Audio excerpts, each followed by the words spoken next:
Okay, so good evening and welcome to the new chapter of physics, that is work and energy.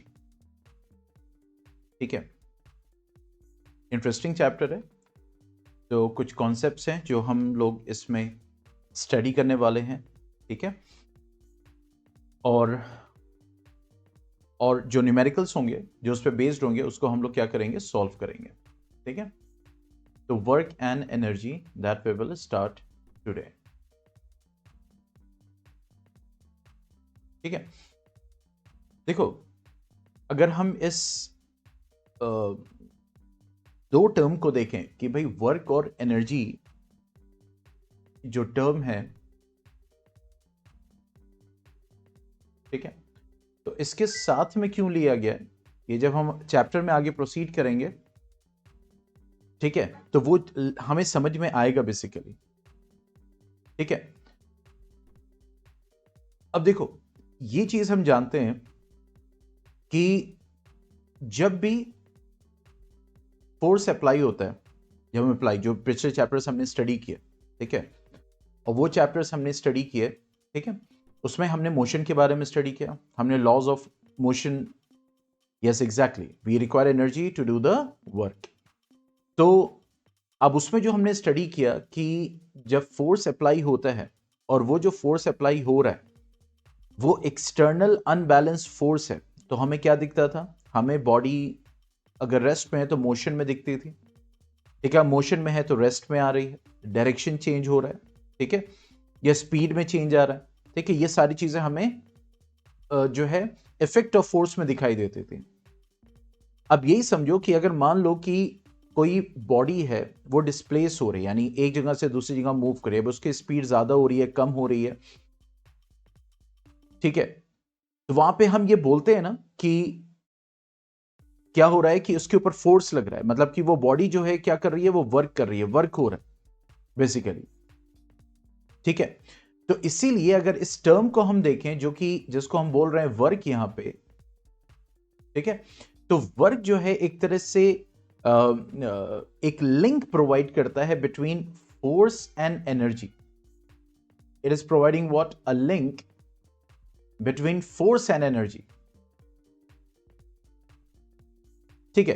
क्योंकि देखो, energy हमें चाहिए होगा अगर कहीं फोर्स लग रहा है, ठीक है, जैसे हम law of conservation of momentum हमने देखा था, तो law of conservation of momentum में क्या हो रहा था कि जब बॉडी कोलाइड हो रही थी, ठीक है, तो एक बॉडी दूसरे बॉडी पे फोर्स लगा रही थी, दूसरी वाली बॉडी पहले वाली बॉडी पे फोर्स लगा रही थी, और फोर्स का जो मैग्नीट्यूड था वो सेम था। वो क्यों? Because it is following what, the law of conservation of energy.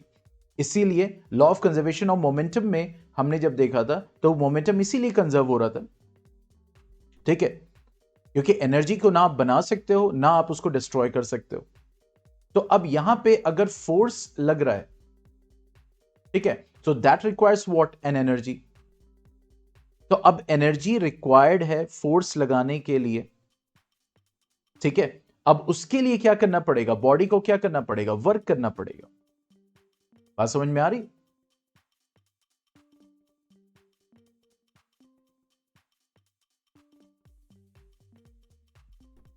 ठीक है, तो यहां पे अगर इस चीज को समझा जाए तो वर्क और एनर्जी बहुत ही क्लोजली रिलेटेड है, ठीक है। और जब हम वर्क के कॉन्सेप्ट को समझेंगे तो हम ये समझ लेंगे कि it provides a link generally between force and energy, ठीक है, फोर्स और एनर्जी के बीच का एक लिंक है,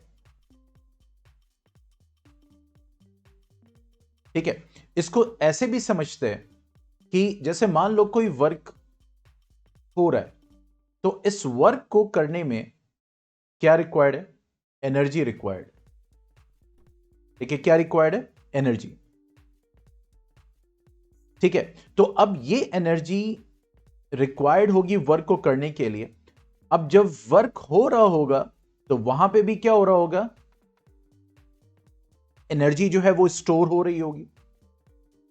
जैसे मान लो, एक मैं एग्जांपल देता हूं कि जैसे मान लो एक बल्ब जो है वो लाइट कर रहा है, ठीक है, इट्स ग्लो, इट ग्लोज, मान लो बल्ब जो है वो जल रहा है।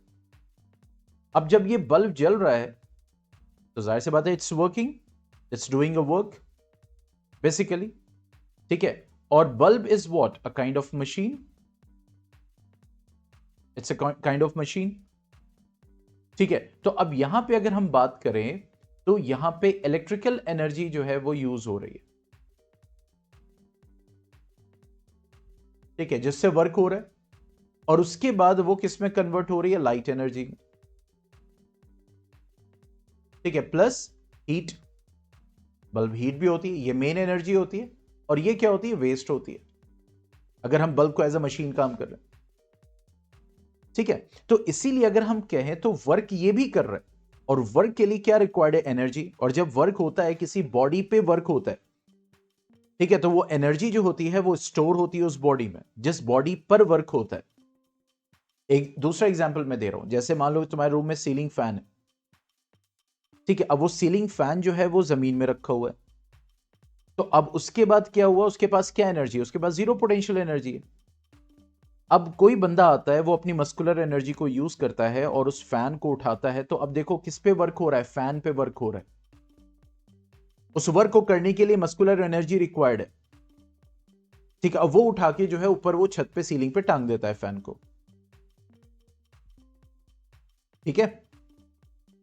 तो अब जब वो टांग दिया, अब उस पंखे के पास क्या आ गई, पोटेंशियल एनर्जी, उसके पास कहां से आई, जो मैकेनिकल एनर्जी, जो मस्कुलर एनर्जी उसके ऊपर वर्क किया गया था, तो वो एनर्जी जो होती है वो स्टोर हो जाती है उस पंखे में in the form of potential energy, क्योंकि एनर्जी वेस्ट मतलब एनर्जी डिस्ट्रॉय तो होती नहीं, एनर्जी सिर्फ ट्रांसफॉर्म होती है one form to another form, ठीक है। तो इसीलिए एक वर्क का ये मतलब है, दो मतलब है वर्क के, एक है साइंटिफिक मीनिंग ऑफ वर्क और एक है इंट्यूटिव मीनिंग ऑफ वर्क। जैसे मान लो कि एक पॉटर है, ठीक है, सॉरी नॉट पॉटर, पोर्टर, ठीक है। अब वो क्या कर रहा है कि वो एक बैग को पकड़ा हुआ है लेकिन मूव नहीं कर रहा है, बस बैग को पकड़ के खड़ा है, ठीक है। अब बैग को पकड़ के जब खड़ा है, तो हम कह रहे हैं, एक आम आदमी क्या बोलेगा, एक आम आदमी यही बोलेगा ना कि काम हो रहा है, ठीक है, वर्क इज गोइंग ऑन, वो काम कर रहा है, उसको पैसे मिलने चाहिए, ठीक है। लेकिन साइंटिफिकली, यानी अगर साइंस के हिसाब से देखेंगे तो वो कोई वर्क नहीं हो रहा है। बात समझ में आ रही,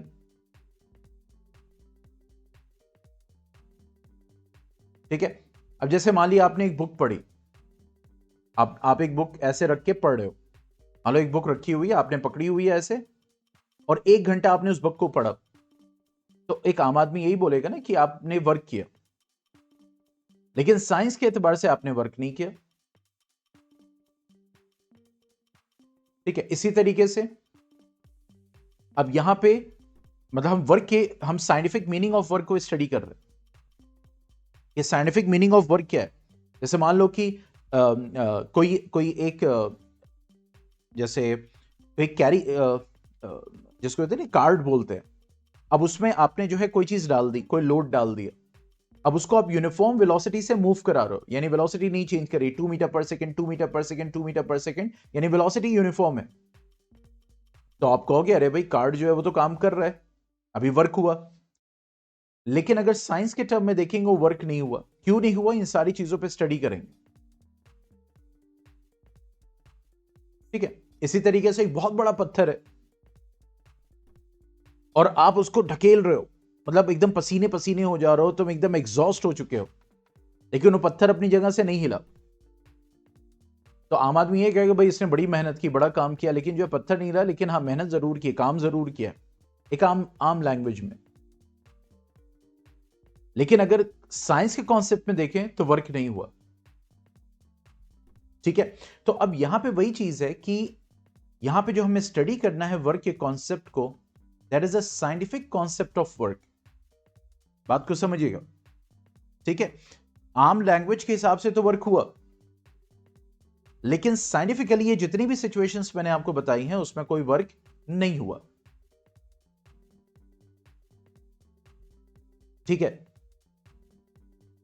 वर्क क्यों नहीं हुआ, क्योंकि साइंस ये कहता है, साइंस वर्क को दो टर्म में देखता है, one is force and one is displacement.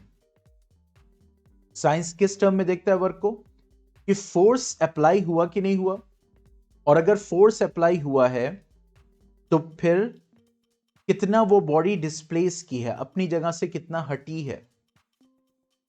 इन दो पैरामीटर्स के टर्म में जो है साइंस वर्क को देखती है। बात समझ में आ रही है?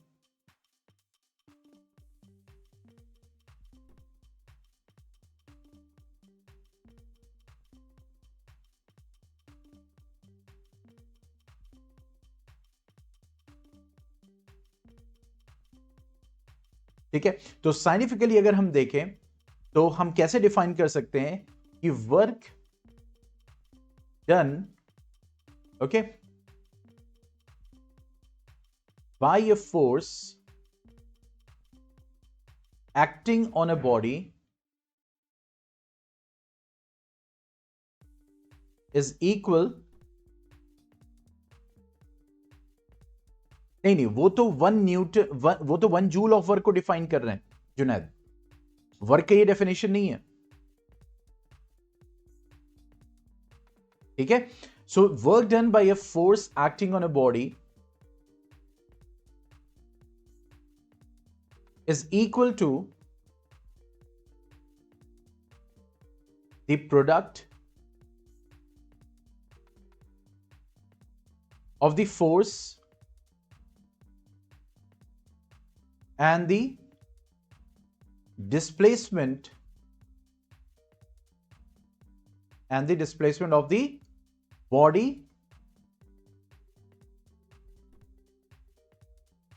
in the direction of force, in the direction of force। ठीक है, तो वर्क क्या है? वर्क फोर्स और बॉडी जो डिस्प्लेस की उस फोर्स की वजह से उनके प्रोडक्ट्स को हम क्या बोलते हैं? वर्क कहते हैं। यानी अगर वो दोनों उन दोनों को मल्टीप्लाई कर रहे हैं, उन दोनों को हम जो है वो प्रोडक्ट कर रहे हैं, ठीक है, तो वो जो पैरामीटर निकल के आएगा that will give us what? The force, that is the work. इसीलिए बोला जाता है कि अगर फोर्स अप्लाई हो रहा है लेकिन बॉडी डिस्प्लेस नहीं कर रही है तो साइंटिफिकली वर्क नहीं हो रहा, वर्क जीरो है। जैसे पहले वाले केस में देखिए, जो पोर्टर था उसने बैग पकड़ा हुआ था, तो बैग तो पकड़ा हुआ था उसने, लेकिन वो बैग डिस्प्लेस नहीं हुआ, अपनी जगह से हटा नहीं, ना वो पोर्टर हटा ना बैग हटा। इसी तरह पत्थर, जो इतना बड़ा स्टोन जो है वो आदमी धक्का दे रहा था, तो फोर्स तो लग रहा था लेकिन वो पत्थर डिस्प्लेस नहीं हुआ, तो अकॉर्डिंग टू साइंस वर्क नहीं हुआ, that the work is zero. ठीक है, तो इसीलिए अगर हम इसको लिखें तो work is what? Equal to force into displacement.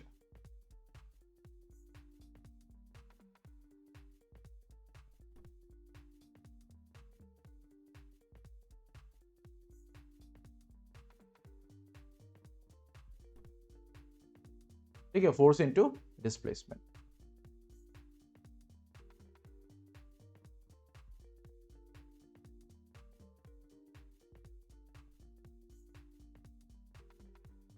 ठीक है, या फिर हम इसको ऐसे लिख सकते हैं, that is work is equal to what? F into S, S for displacement. तो अब यहां पे अगर हम एसआई यूनिट की बात करेंगे तो एसआई यूनिट तो क्या हो जाएगा? That will be what? Joule.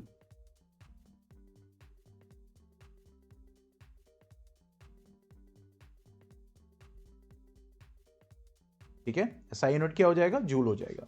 अगर अदर यूनिट की बात करें, ठीक है, तो अदर यूनिट में देखो, फोर्स इनटू डिस्प्लेसमेंट, फोर्स की एसआई यूनिट क्या होती है? न्यूटन, और डिस्प्लेसमेंट मीटर, तो यहां पे क्या हो जाएगा? Newton metre. और इसको हम ऐसे लिख सकते हैं, that is NM, Newton metre, that will be the another unit. ठीक है, और वर्क जो है वो क्या है? इट्स ए स्केलर क्वांटिटी, यानी मैग्नीट्यूड तो है बट नो डायरेक्शन। यहां तक बात समझ में आई?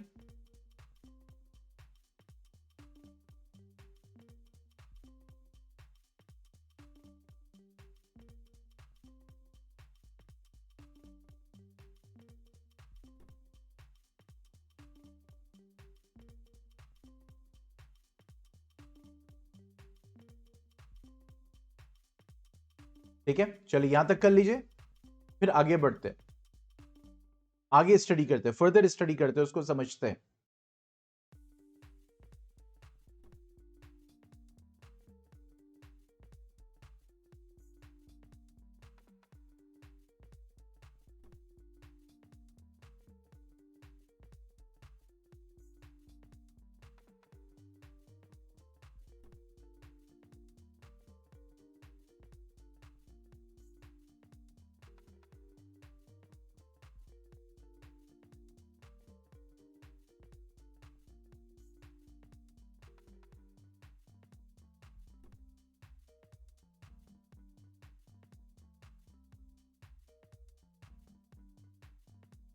ये करके डन जरूर मेंशन कीजिए, कर देगा, ताकि मुझे पता चले कि आप लोगों ने कर लिया है।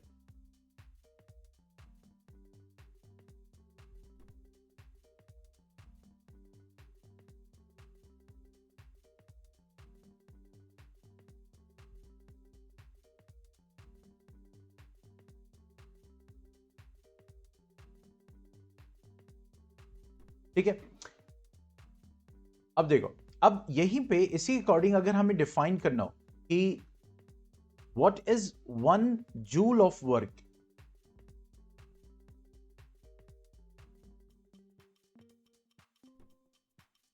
ठीक है, 1 जूल ऑफ वर्क अगर हमें डिफाइन करना हो तो फिर हम उसको कैसे करेंगे? तो देखो 1 जूल ऑफ वर्क का मतलब क्या हो गया, देखो वर्क का क्या फॉर्मूला है, that is force into displacement. तो अगर 1 न्यूटन का फोर्स लग रहा है और वो बॉडी, उसका मास कितना भी हो, अगर 1 न्यूटन का फोर्स उस बॉडी में 1 मीटर का डिस्प्लेसमेंट कर रहा है, तो इसका मतलब 1 जूल ऑफ वर्क हो रहा है। Means when a force of 1 Newton displaces a body 1 meter, then 1 joule of work is done। अब इसको डिफाइन करने के अपने अलग अलग जैसे मेथड्स हैं, जैसे अभी जुनैद ने भी लिखा था कि 1 joule of work is when 1 Newton of force displaces a body by 1 meter। This is also another way to say the same thing। ठीक है, लेकिन यहां पे एक्चुअल कॉन्सेप्ट को समझना बहुत जरूरी है। वो क्या है कि 1 जूल ऑफ वर्क तभी होगा जब 1 न्यूटन का फोर्स बॉडी को 1 मीटर क्या कर रही होगी, डिस्प्लेस कर रही हो। ठीक है, तो this was about 1 joule of work. अब देखो, अब एक बहुत ही इंपॉर्टेंट एस्पेक्ट पे हम करेंगे, इसको लिख लीजिए डेफिनेशन को। This is a definition for 1 joule of work. ठीक है, अब जो नेक्स्ट है वो हम डिस्कस करेंगे कि वर्क जो है वो पॉजिटिव भी हो सकता है, वर्क जो है वो नेगेटिव भी हो सकता है, और वर्क जो है वो जीरो भी हो सकता है।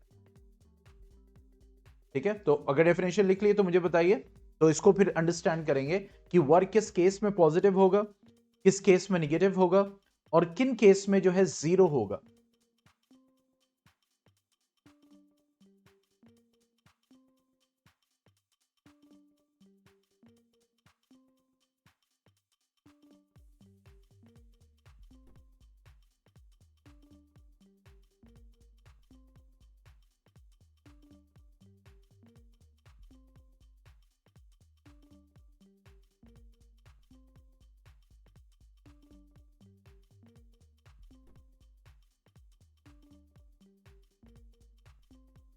अब देखो, वर्क किस कंडीशन में पॉजिटिव होगा, तो देखो वर्क को किस पैरामीटर में देख रहे हैं, फोर्स जो अप्लाई हो रहा है।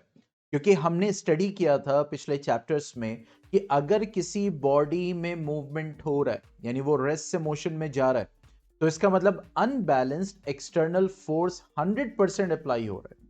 अब उसी को वहीं से कनेक्ट करके देखो, ठीक है, जहां पे हम चेंज ऑफ मोमेंटम देखते थे कि भाई जो फोर्स अप्लाई होता है वो मोमेंटम में चेंज लाता है।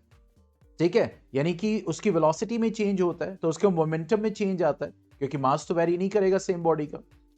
उसको हमने रिलेट किया था किससे? फोर्स से कनेक्ट किया था, और फिर उसके बाद फोर्स का फॉर्मूला निकल के आया था mass into acceleration.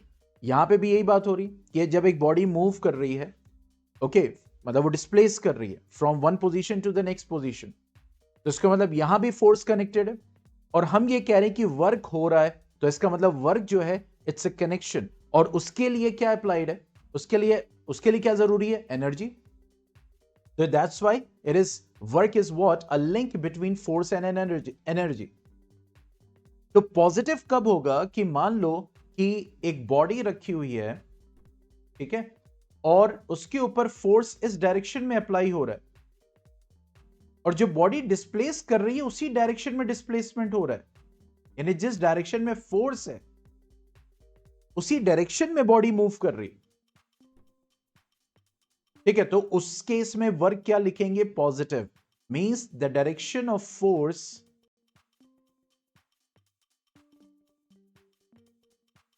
Is in the direction of displacement.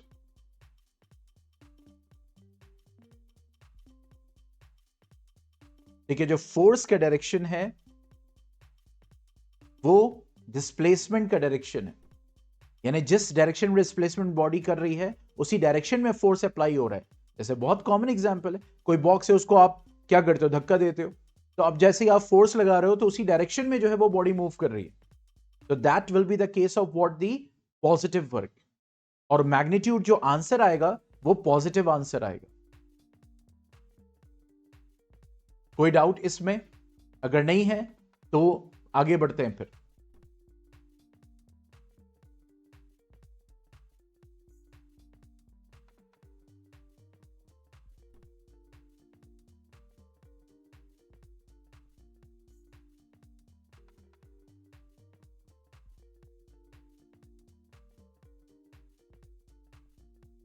ठीक है, अब देखो किस केस में जो है वर्क निगेटिव होगा। निगेटिव तब होगा जब डायरेक्शन ऑफ फोर्स और direction of displacement of body opposite है। मान लो एक बॉडी है, अब फोर्स इस डायरेक्शन में लग रहा है और डिस्प्लेसमेंट इस तरफ हो रहा है,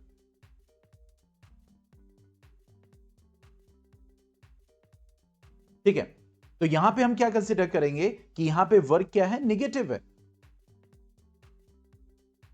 ठीक है। Means the direction of force is opposite to the direction of the displacement of the body. तो अब ये जो है ये किन किन केसेस में हो सकता है? जैसे फ्रिक्शनल फोर्स, फ्रिक्शनल फोर्स का एग्जांपल लेते हैं, तो वहां पे निगेटिव वर्क हो रहा है। कैसे? मान लो अब ये घास है, ठीक है, अब इसके ऊपर ये बॉल है, अब जब ये बॉल मूव कर रही है, बॉल इस डायरेक्शन में मूव कर रही है, ठीक है, डिस्प्लेसमेंट इस डायरेक्शन में हो रहा है, लेकिन जो फ्रिक्शनल फोर्स है जो इस बॉल और घास के बीच में लग रहा है वो इस डायरेक्शन में लग रहा है, इस डायरेक्शन में फ्रिक्शनल फोर्स लग रहा है। तो देखो फोर्स इस डायरेक्शन में, लेकिन जो बॉल है वो डिस्प्लेस कर, हालांकि बॉल की स्पीड कम होती चली जाएगी, तो बॉल की डायरेक्शन ये है, डिस्प्लेसमेंट ऑफ बॉल का डायरेक्शन ये है, और फ्रिक्शनल फोर्स का डायरेक्शन ये अपोजिट। तो ये केस है किसका? निगेटिव वर्क का। इसी तरह सेकेंड, मान लो ये अर्थ है,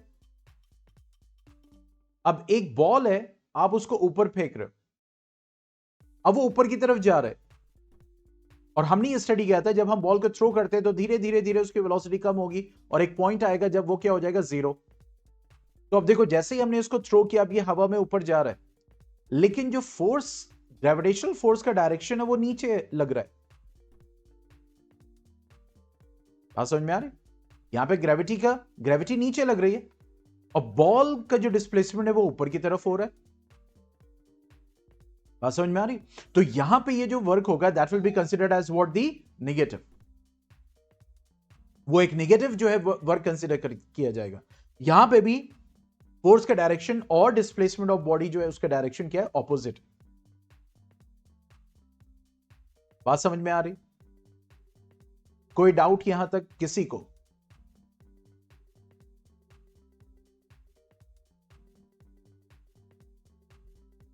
पॉजिटिव किस सेंस में बोल रहे हैं, निगेटिव किस सेंस में बोल रहे हैं?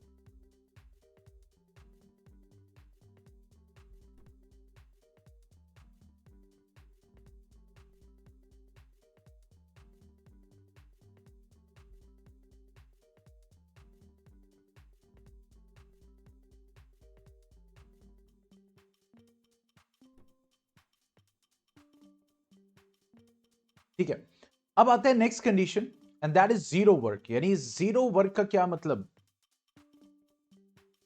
ठीक है, तो जीरो वर्क का मतलब यह है, एक कंडीशन यह है कि बॉडी का डिस्प्लेसमेंट जिस डायरेक्शन में हो रहा है,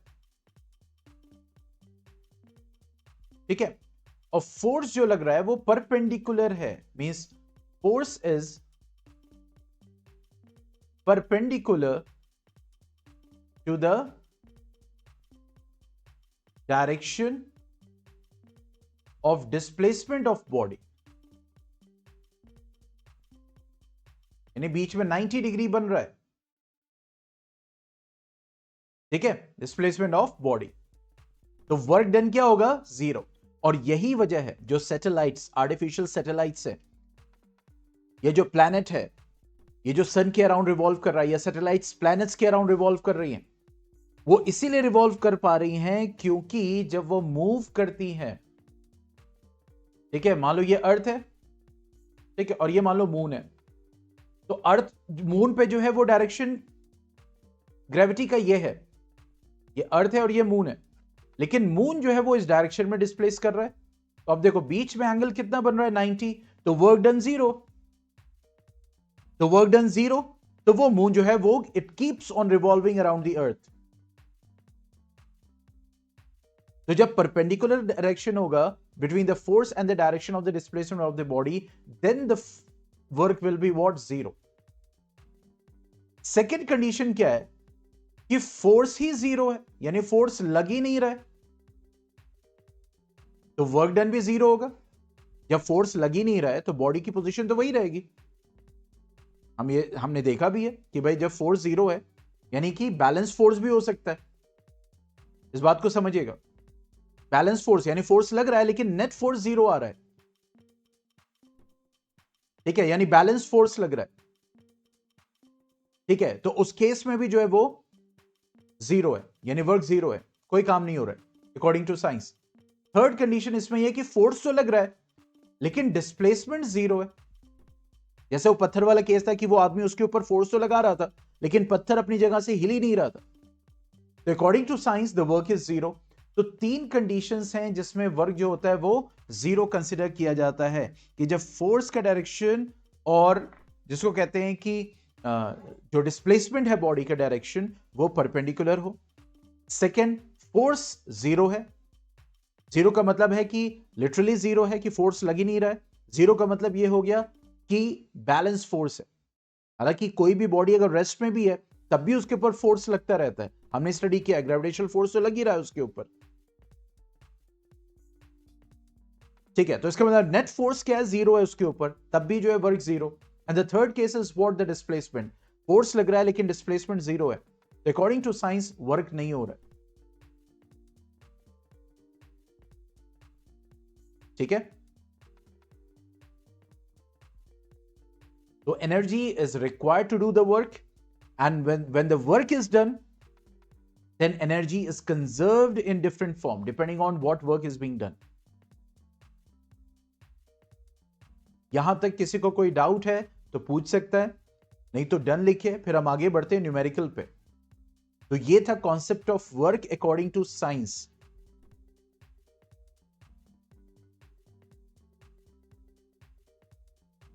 और जब क्लासेस हो तो रेगुलर रहिए, क्योंकि आप लोग ज्वाइन होंगे तभी क्लास रिज्यूम होगी और तभी कोर्स कंप्लीट होगा, ठीक है। इधर मेरी कोशिश है कि within as as early as possible जो 2 चैप्टर्स बचे, लास्ट सेकंड लास्ट चल ही रहा है, सिर्फ एक चैप्टर बचा हुआ है लास्ट में फिजिक्स का, तो आपका कोर्स कंप्लीट कर दें, उसके बाद आप लोग फ्री। उसके बाद टेस्ट की डेट में दे दूंगा, उसमें टेस्ट दीजिए और एनालिसिस कीजिए कि कितनी स्टडी आप लोग कर रहे हैं।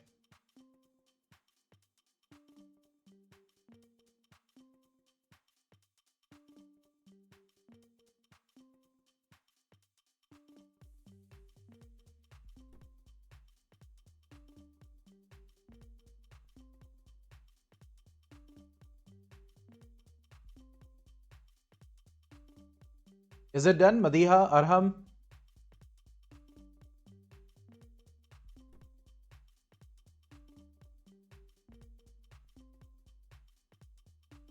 ठीक है, चलिए। Let us do some numerical. Write down question. Question number 1. क्या बोल रहा है? A boy pushes a book by applying a force of 40 Newton. Find the work done by this force as the book is displaced through 25 centimeter along the path.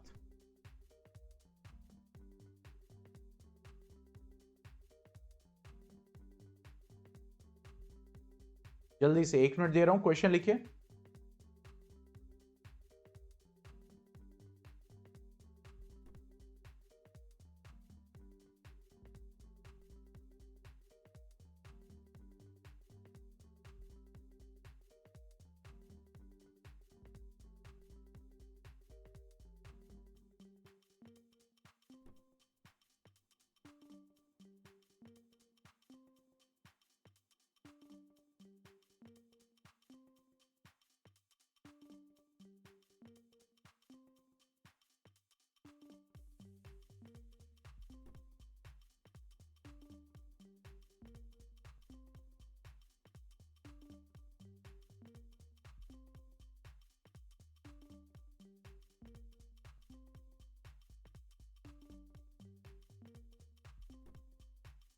ठीक है, अब देखो यहां पे क्या बोल रहा है, a boy pushes a book by applying a force of 40 Newton.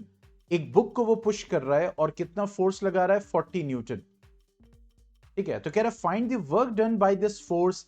ये फोर्स कितना वर्क कर रहा है, तो ये वर्क बुक पे हो रहा है, यानी बॉय जो है वो बुक को धक्का दे रहा है, फोर्स लगा रहा है, बुक मूव करना शुरू कर रही है, तो कितना वो डिस्प्लेस कर रही है, 25 सेंटीमीटर। अब देखो ये सेंटीमीटर में, तो इसको हमें किस में चेंज करना पड़ेगा, मीटर में, दैट इज 0.25 मीटर। और हमें क्या निकालना है, द वर्क डन। तो जाहिर सी बात है जो बुक पे वर्क होगा वही फोर्स वर्क कर रहा है, और वही जो है वो आदमी, मतलब जो भी बॉय है वो वर्क कर रहा है। ठीक है, और जितनी एनर्जी वो लगा रहा है, ठीक है, तो that is what getting converted into work. यानी वो जो एनर्जी अपनी खर्च कर रहा है वो उस बुक पे एज अ वर्क जो है वो परफॉर्म हो रही है। ठीक है, सो नाउ तो वर्क डन क्या हो जाएगा, that will B F into S। ठीक है, तो फोर्स क्या हो जाएगा, 40 इंटू 0.25 मीटर्स। ठीक है, मीटर्स नहीं लगाते, बस मैग्नीट्यूड लिख देते, कोई वर्क है तो यहां पे जूल लगा देते। तो वर्क डन जो होगा वो कितना हो जाएगा, that will be around 40, 25 4 100, that is 10 joule. तो इसका मतलब है कि 10 जूल ऑफ वर्क हो रहा है, वो फोर्स उस बुक पे जो है वो 10 जूल ऑफ वर्क कर रहा है, यानी बुक पे 10 जूल ऑफ वर्क हो रहा है। तो वो जो बॉय है वो भी 10 जूल ऑफ वर्क क्या कर रहा है, एक्सपेंस कर रहा है। ठीक है, चलिए इसको कर लें, फिर उसके बाद नेक्स्ट क्वेश्चन पे आते हैं।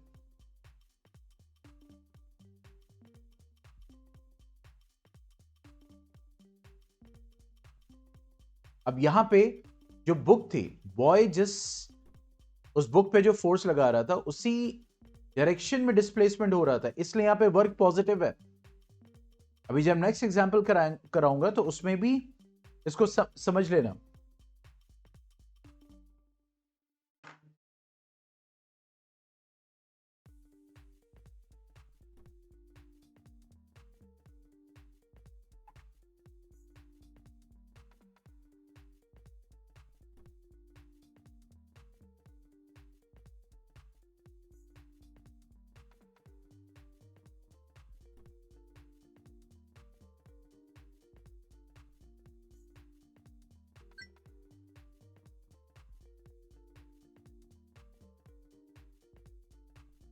ठीक है, चलो coming to the next question, question number 2 क्या बोल रहा है?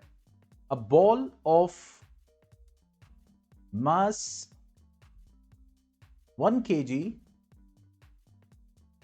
thrown upwards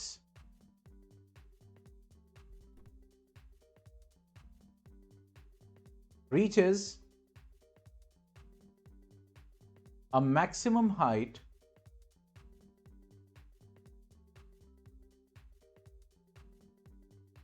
of 4 meters. Calculate the work done by the force of gravity during the vertical displacement.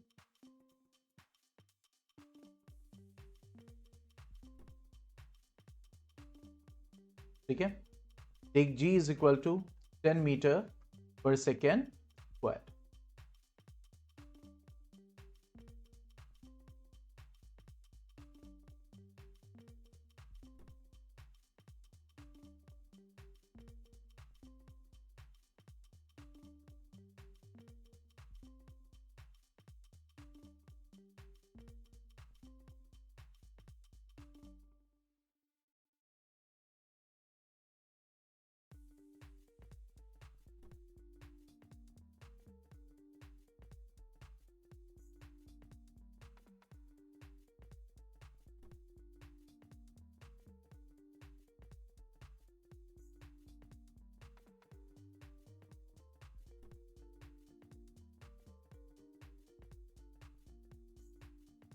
ठीक है, अब देखो इसमें क्या बोल रहा है? A ball of mass 1 kg throne upward, यानी एक बॉल है, इसका मास 1 kg है और इसको ऊपर फेंका गया, ठीक है, reaches a maximum height of 4 metre, यानी वो 4 मीटर तक जा रहा है। जो टोटल हाइट है जो अटेन करेगा वो कितना अटेन कर रहा है? That is 4 metres.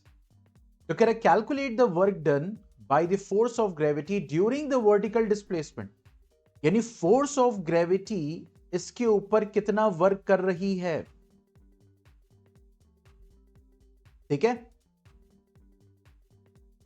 तो देखो फोर्स ऑफ ग्रेविटी जो इस पे वर्क करेगी, इसको बहुत अच्छे से समझिएगा। तो फोर्स ऑफ ग्रेविटी तो नीचे लगेगी और डिस्प्लेसमेंट ऊपर हो रहा है, इसका मतलब फोर्स यहां पे क्या कंसिडर किया जाएगा? नेगेटिव। इसको बहुत ध्यान से समझिएगा। तो मास यहां पे क्या है इसका? 1 kg है।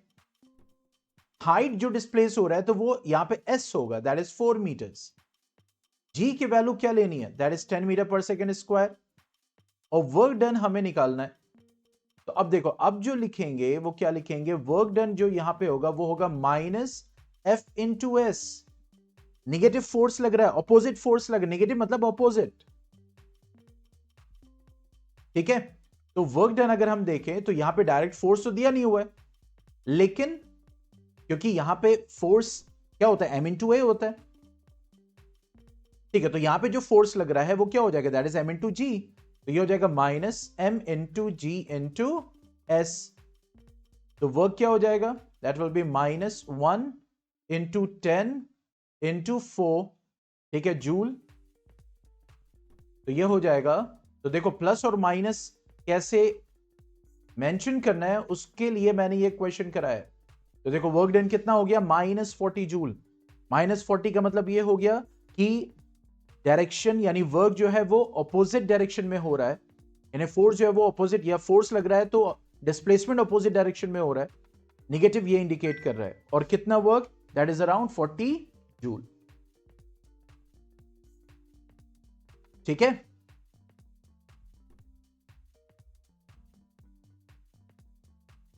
तो कल इसके आगे प्रोसीड करेंगे, अभी और न्यूमेरिकल्स हैं, फिर उसके बाद एनर्जी के कॉन्सेप्ट को समझेंगे, फिर उसके बाद जो है हम law of conservation of energy को देखेंगे। ठीक है, और उसके बाद 3 मेन टॉपिक्स हैं इसमें, और उसके बाद जो है the types of energy and all, और फिर फिनिश हो जाएगा ये चैप्टर।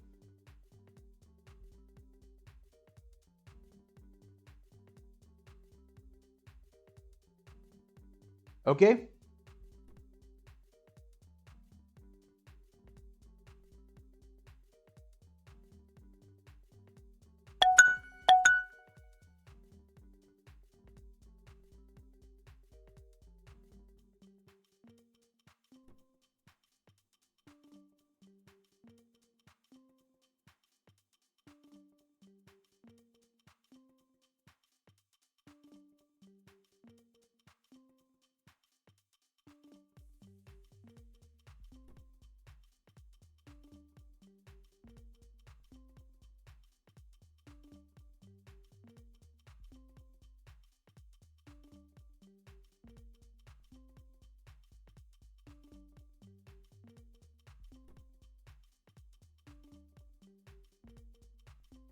ठीक है, चलो फिर मिलते हैं कल। Okay then, good bye, take care, अस्सलाम वालेकुम।